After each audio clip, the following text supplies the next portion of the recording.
के कस्तो योजनाहरू रहेको छ अब आइपर्ने कोभिड-19ले अहिले विश्वव्यापी रूपमा महामारी फैलाइरहेको अवस्थामा उहाँहरूको योभन्दा खतरनाक अवस्था हुन सक्छ, योभन्दा महामारी फैलिन सक्छ भनेर पहिले नै पूर्व तयारी उहाँहरूको रहेको छ। यो के कस्तो पूर्व तयारी रहेको छ, पूर्व तयारीको लागि के कस्ता सामग्रीहरू एकजुट बनाएर राख्नु भएको छ, सङ्कलन गर्नुभएको छ। अब हामी स्टोरतिर जाँदैछौँ। ताल लगाएको छ। यो के हो पहिले यो यस बारेमा यो जस्तै अहिलेको अवस्थामा हामीले यो जति अब योभन्दा पहिला हामीले स्कुलमा जुन चाहिँ क्वारेन्टाइनको व्यवस्था जुन गऱ्यौँ, अबदेखि हामीले आउने व्यक्तिहरूलाई सामुदायिक भवनमा चाहिँ राख्छौँ। हामीसँग 6वटा सामुदायिक भवन छ। हामीले अबको समयदेखि सामुदायिक भवनमा मात्रै चाहिँ क्वारेन्टाइनको व्यवस्था गर्छौँ, किनभने अबको यो भोलिको दिनमा सायद नेपाल सरकारले शिक्षालाई छिटोभन्दा छिटो सञ्चालन गर्नुपर्ने अवस्था भयो भने हामी तुरुन्त बटन दाबे जस्तै हामी चाहिँ स्कुललाई व्यवस्थापन गरेका छौँ, सरसफाइ पनि गरेका छौँ। र यो अहिलेको यो जुन चाहिँ ट्याङ्की छ, हामी चाहिँ सेल्टर भवनमै हामीले चाहिँ यो ट्याङ्कीलाई चाहिँ प्रयोग गर्छौँ। अब यो 6वटा हामीसँग सेल्टर भवन छ। त्यस ठाउँमा हाम्रो यो सामग्री ती हुन्छ। अबको हामी सबै स्कुल खाली गर्छौँ। खाली गरिसकेपछि आफ्नो गाउँपालिकाको तर्फबाट हामी तयारी अवस्थामा रहन्छौँ र अहिले पनि हामीले वैकल्पिक शिक्षा सञ्चालन गरेका छौँ। भोलिको दिनमा नेपाल सरकारले स्कुल सञ्चालन गर्ने निर्देशन भएको अवस्थामा हामी तुरुन्तभन्दा तुरुन्त छिटोभन्दा छिटो हामीले चाहिँ स्कुल सञ्चालन गर्न सक्छौँ। अनि यो सबभन्दा पहिला स्टोर खोल्न लगाउनु, स्टोरमा ताल लागेको छ, चाबी सायद भेटिएको छैन। अनि यो अध्यक्षजी नुन कति छ, कहिलेसम्मको लागि यसको बाहिर राख्नु भएको छ? यसमा हाम्रो यो के थियो भने गोदाममा नअतेर हामीले बाहिर राखेका थियौँ र यसको अलिकति के पनि हो भने हाम्रो अरूभन्दा पनि यो विपद आइसकेको अवस्थामा यदि चाहिँ जस्तै अब दाल कुनै चाहिँ तरकारी नभए पनि नुन अनिवार्य आवश्यक हुन्छ भन्ने उद्देश्यले पनि हामी नुन स्टक गरेका थियौँ। र यो नुनको अवस्था कस्तो थियो भने सबै उसमा चाहिँ नपाइरहेको अवस्था चाहिँ थियो। त्यस कारणले हामीले यसको पूर्व तयारी गरेका छौँ। अब यो अबको अवस्थामा केही समस्या भयो भने हामीसँग अहिले पनि 45 कुन्टल चाहिँ हामीसँग नुन अहिले पनि चाहिँ एउटा गोदाममा अथवा चाहिँ हामीले स्टक राखेको अवस्था चाहिँ छ। अनि बर्खायाममा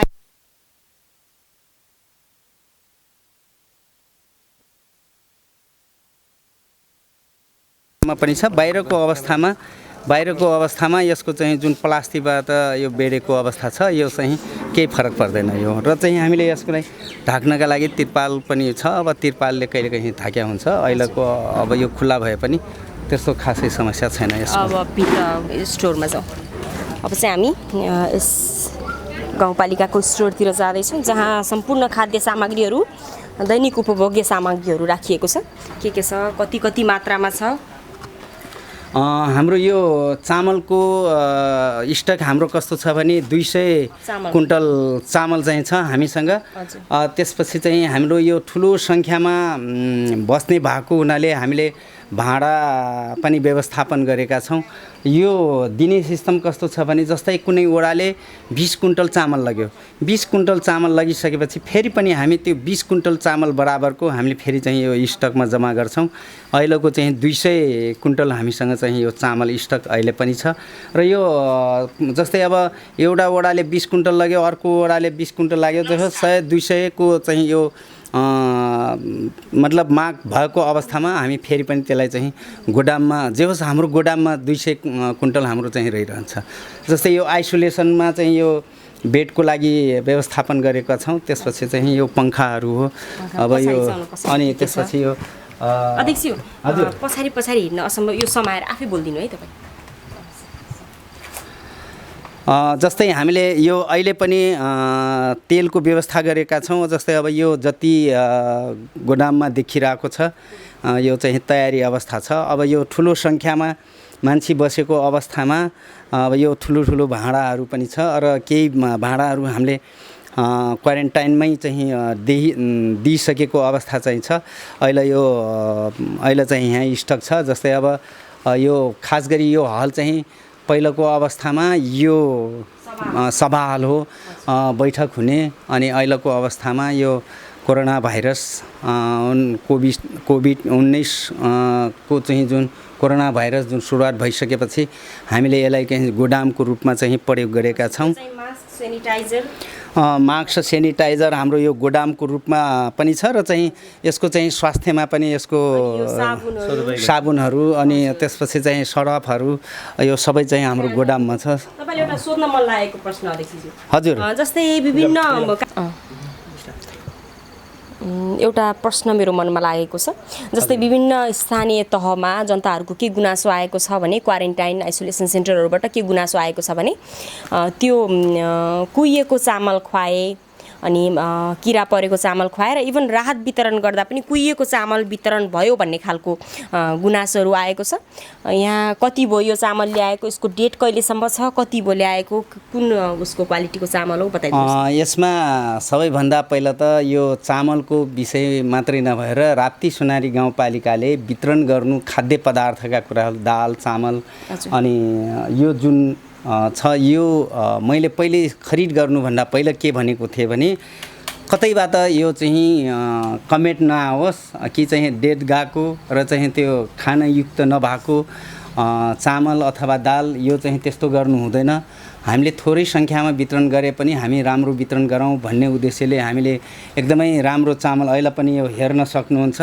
र अहिलेसम्मको एउटा चाहिँ हाम्रो ठेको के बनेको छ भने सबै वडा अध्यक्षहरूले के भन्नुहुन्छ भने धेरै जसो हामीले चाहिँ दिनभरि मसिनो चामल वितरण गर्ने, हामीले चाहिँ मोटो चामल खाने भनेर चाहिँ अनि कमसेकम हामीलाई चाख्न त दिनुहोस् भन्ने कुरा चाहिँ जस्तै चामलको यो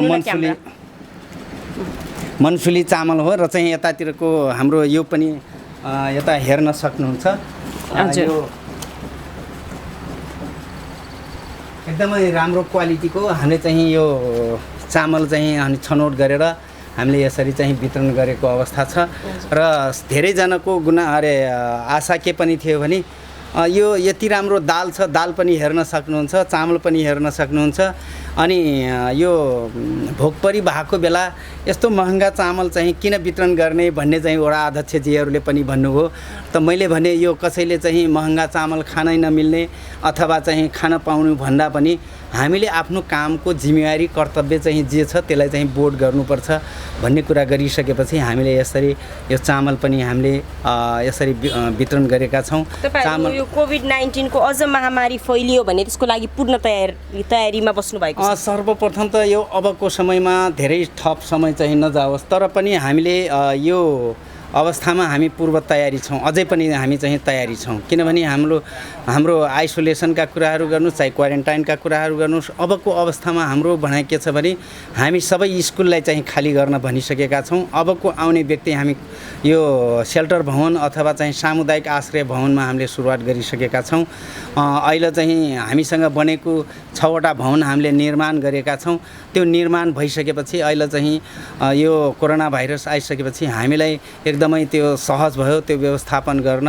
त्यसकारणले अबको अवस्थामा नेपाल सरकारले यदि चाहिँ स्कुल सञ्चालन गर्नुपर्छ भन्ने बित्तिकै हामी चाहिँ फत्त बटन दाब्या जस्तै हामीले अब चाहिँ कुनै यो समस्या को अवस्था आउने छैन। हामीले त्यो स्प्रे गरेर त्यसपछि पोछा लगाएर हामी चाहिँ स्कुलहरूलाई पनि हामीले व्यवस्थित गरिसकेका छौँ। र अबको समय हाम्रो चाहिँ क्वारेन्टाइनभित्र रहन्छन् र आइसोलेसन हामीले चाहिँ राप्ती सोनारी गाउँपालिकाको एउटा सभा हलमा चाहिँ हामीले 16 बेडको चाहिँ मतलब 16 आइसोलेसन बनाएका छौँ। अहिले पनि हेर्न सक्नुहुन्छ। हामी अब चाहिँ आइसोलेसन सेन्टरमा जाँदैछौँ। राप्ती सोनारी गाउँपालिकाले निर्माण गरेको यो चाहिँ के हो अध्यक्षज्यू? यो तकिया हो। यो तकिया सिरानी फाइबर हो। कति पिस छ यहाँ? यो अहिले त यहाँ सायद 8-10 पिस छ। यो चाहिँ धेरै थियो, सबैजनालाई वितरण गरियो। अनि उ त्यो के हो? तिरपालले ढाक्नु भएको छ। त्यो स्कुलका विद्यार्थीहरूलाई चाहिँ त्यो स्कुलमा पठाउने प्याड हो। त्यो प्याडहरू जाउँ न कति छ हेरौँ, कुन क्वालिटीको राख्नु भएको छ। किनभने सिधै स्वास्थ्यसँग सम्बन्धित कुरा भयो यो। हजुर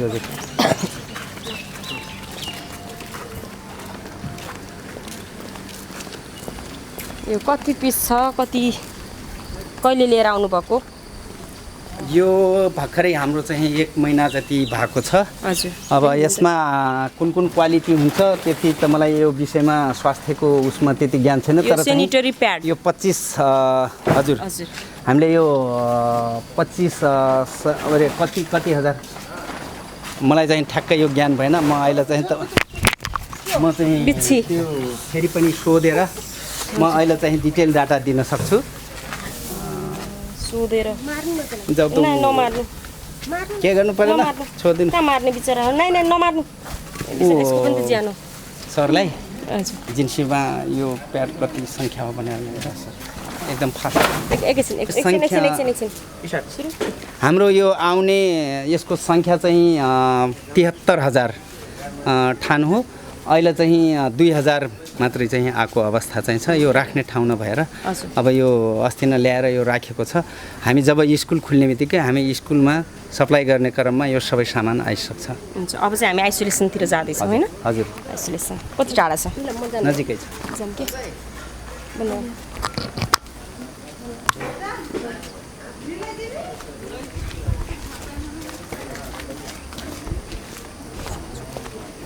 चाहिँ हामी आइसोलेसन सेन्टरतिर जाँदैछौँ। राप्ती सोनारी गाउँपालिकाले निर्माण गरेको आइसोलेसन सेन्टर स्टोर भिजिट गरिसक्यौँ हामीले। उहाँहरूको पूर्व तयारी जुन कोभिड-19 को विरुद्धमा लड्नको लागि कोभिड-19ले महामारी फैलाइसकेपछि त्यसको पूर्व तयारी हामीले हेरिसक्यौँ। प्रभावित भएका छौँ, पक्कै पनि तपाईँहरूलाई मन पर्यो होला। हामी पहिले नै एउटा इन्फर्मल भिजिट गरिसकेका थियौँ, राम्रो लागेर एउटा अरूलाई पनि एउटा इन्फ्लुएन्स होस् भनेर हामीले यो कार्यक्रम बनाएका हौँ।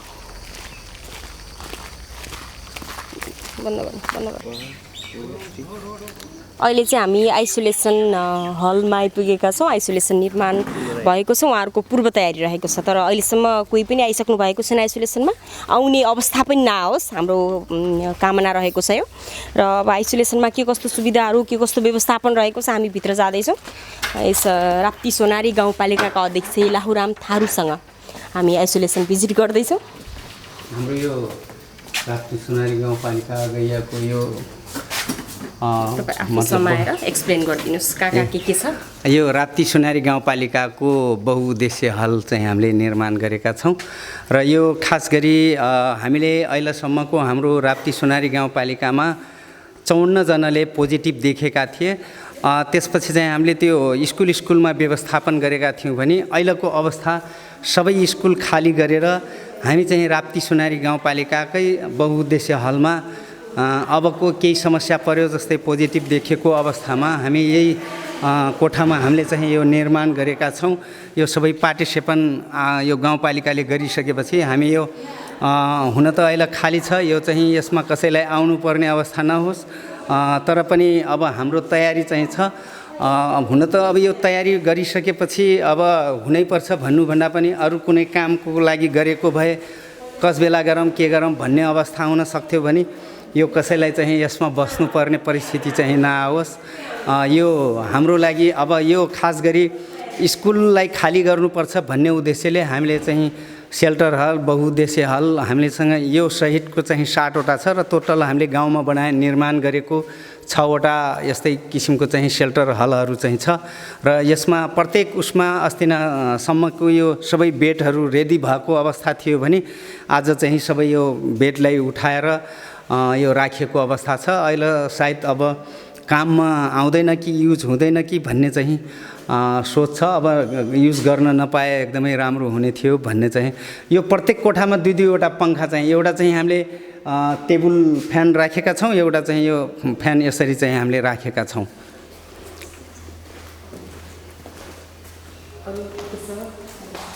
हाम्रो यो हलमा चाहिँ टोटल गरेर 18 वटा कोठा चाहिँ छ। यसमा यो 16 वटा यो पार्टिसिपेन्ट गरेको छ भने एउटा यता छ एउटा यता, यो चाहिँ सबै गरेर 18 वटा बेड चाहिँ।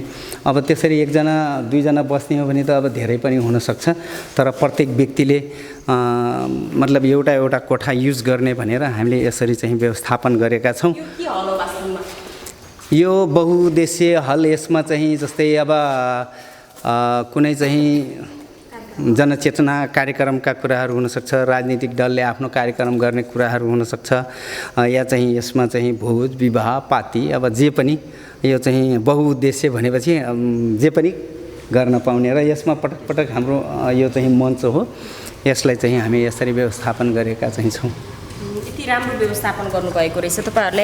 तपाईँलाई आफ्नै अफिस आफ्नै कार्यालयबाट कतिको सहयोग छ? जस्तै स्थानीय सरकार त भइहाल्यो, तपाईँहरू नै स्थानीय सरकार हुनुभयो, सङ्घीय सरकार केन्द्रीय सरकारबाट कतिको सपोर्ट छ? मलाई लाग्छ अरूको तुलनामा हेर्दाखेरि मलाई चाहिँ एकदमै खुसी के लाग्छ भने मेरो गाउँपालिकाको जस्तै राप्ती सोनारी गाउँपालिकाको चाहे कर्मचारी होस्, चाहे चाहिँ स्वास्थ्य कर्मीहरू होस्, अथवा चाहिँ यहाँका राजनीतिक बुद्धिजीवीहरू हुन्, सबैजनाले यो कोरोना भाइरसलाई नियन्त्रण गर्नका निमित्त सबैजना एकजुट भएका छौँ। हामी सबैजनाले सहयोग गरेका छौँ र मलाई लाग्छ स्वास्थ्यका टिम र चाहिँ प्रहरी प्रशासन सबैजनाले यो व्यवस्थापन जुन गर्न सकियो, त्यसैका बावजुद पनि आज चाहिँ राप्ती सोनारी गाउँपालिकामा जस्तै तपाईँहरूले सुन्न सक्नुहुन्छ कुनै कुनै गाउँपालिकामा त्यो कोरोना क्वारेन्टाइनमा बसेका सहभागीहरू अथवा चाहिँ क्वारेन्टाइनमा बसेका व्यक्तिहरू भागेको अवस्था पनि सुन्नु भएको छ, देख्नु भएको छ स्वयं तपाईँहरूले पनि। र हाम्रो राप्ती सोनारी गाउँपालिकामा त्यस्तो हाम्रो कहीँ अवस्था आएन र चाहिँ सबैजनाले हामीले उहाँहरूलाई कन्भिन्स गर्न अनि सफल भयौँ र उहाँहरूको धेरै माग दाबी अब हुन त कसले बस्न चाहन्छ र आफ्नो घर भन्या घरै हो, तैपनि सबैजनाले सहयोग गर्नुभयो, राम्रोसँग बसिदिनु भयो। म बसेकालाई पनि धन्यवाद दिन चाहन्छु र चाहिँ हामीलाई सहयोग गर्ने टिमलाई पनि सबै स्वास्थ्यकर्मी सुरक्षाकर्मी सबैजनालाई जुन चाहिँ सक्रियका साथ यसरी आफ्नो जिम्मेवारीको भूमिका निर्वाह गर्नुभयो, सबैजनालाई यही मिडिया मार्फत पनि मैले धन्यवाद दिन चाहन्छु। र हाम्रो टिम सबैजना सक्रिय भएर नै यो चाहिँ हामी सफल भएको चाहिँ महसुस भएको छ। तपाईँलाई यस्तो राम्रो व्यवस्थापन गर्नुभएको रहेछ। तपाईँको यो काम अझ बढ्दै जाओस्, मेरो शुभकामना। तपाईँले मेरो सूचनाको लागि धेरै धेरै धन्यवाद अध्यक्षज्यू। यो काम गर्ने क्रममा कोरोना भाइरसको व्यवस्थापन गर्न नपरोस्, अबदेखि कोरोना भाइरस यो नेपालबाट हटोस्, विश्वबाटै हटोस्, कसैलाई चाहिँ यसमा दुःखमा चाहिँ झेल्न नपरोस् र अन्य काम गर्नका लागि यहाँहरूको सहयोग सल्लाह सुझावको अपेक्षा गर्दै र यहाँहरू सबैजनाले राप्ती सोनारी गाउँपालिकाको गरेको काम र चाहिँ आफूले भोगेका कुराहरू केही कमी कमजोरी अथवा गरेका काम राम्रा कामहरूलाई प्रस्फुटन गर्न अवसर दिनुभयो। यहाँहरूलाई पनि आगामी दिनमा पनि बीचमा भेट हुनेछ भन्ने कुराहरू राख्दै यहाँहरू सबै टिमलाई हार्दिक धन्यवाद दिन चाहन्छु। हस्, धन्यवाद, नमस्कार। दर्शकबिन, आज हामी बाँके जिल्लाको राप्ती सोनारी गाउँपालिकाको कार्यालयमा आइपुगेका छौँ। यहाँको स्टोर भिजिट गऱ्यौँ। यहाँको कोरोना विषम घडी यो कोरोनाको कारणले जुन अहिले विश्वव्यापी रूपमा महामारी फैलिरहेको छ, त्यसबाट बस्नको लागि गाउँपालिकाले गरेको, त्यसबाट आउने महामारीबाट बस्नको लागि गाउँपालिकाले गरेको पूर्व तयारीहरू तपाईँहरू समक्ष राख्यौँ। यहाँको आइसोलेसन पनि भिजिट गऱ्यौँ। यहाँको सम्पूर्ण व्यवस्थापन कस्तो रहेको छ हामी असाध्यै प्रभावित भएर तपाईँहरू समक्ष राख्यौँ। पक्कै पनि तपाईँहरूले पनि मन पर्यो होला। तपाईँलाई आजको कार्यक्रम कस्तो लाग्यो, जस्तो लाग्यो त्यस्तै प्रतिक्रिया दिनु होला कमेन्ट मार्फत। र अरू पनि यस्तै कार्यक्रमको लागि हाम्रो जलजला खबर राष्ट्रिय मिडियाको फेसबुक पेजलाई लाइक र फलो गर्न नबिर्सिनुहोस् र हाम्रो युट्युब च्यानल जलजला खबर टेलिभिजनलाई सब्सक्राइब गर्नुहोस्, बेल आइकन थिच्नुहोस्। क्यामेरा पर्सन प्रसाद छेत्रीका साथ निलम ओली, बाँके।